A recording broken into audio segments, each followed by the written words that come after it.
At the airport, I did something any kind person would do, but the result was disastrous and changed my life completely. Watch this story and learn before it's too late. It was a normal day, a normal trip. Nothing suggested that my life was about to change in a single moment.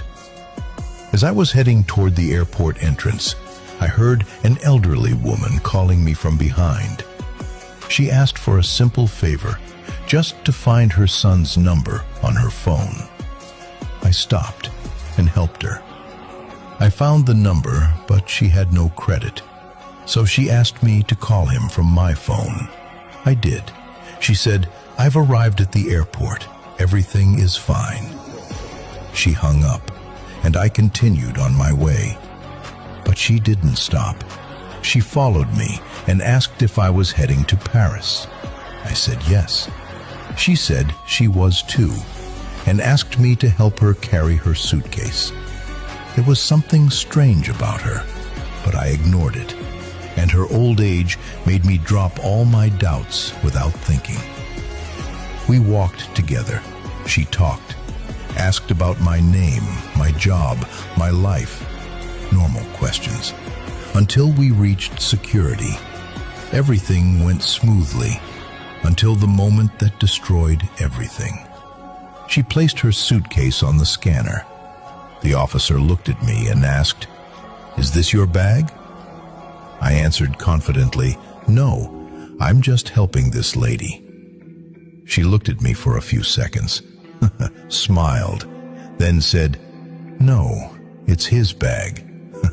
I'm just traveling with him." In that moment, the ground disappeared beneath my feet. My hands started shaking. My heart was pounding like never before. Within minutes, I went from a normal traveler to a suspect. I was immediately taken to the police station. A foreign phone call on my device. Cameras showing me carrying the bag. A woman confirming I was with her.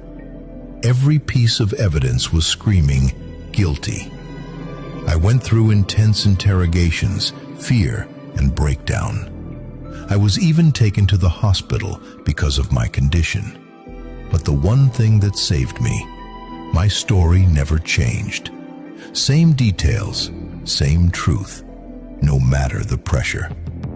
Then the judge noticed something small, but it changed everything. Our seats on the plane were far apart, and there was no personal interaction between me and the woman, proving that everything happened at the airport. With sharp intelligence, the judge began questioning her. He cornered her with precise questions until her web of lies collapsed, exposing every accusation she tried to frame me with. After a long struggle, I was finally released from prison, but at a price I will never forget. The price of trusting a stranger. Moral of the story: good intentions don't always protect you.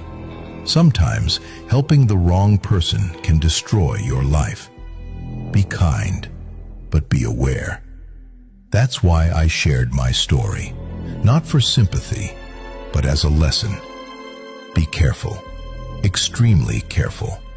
Not everyone who asks for help is innocent, and not every simple situation ends safely. Share this story with others. You might save someone before it's too late. Would you have helped her or ignored her? Be honest. Share your answer in the comments.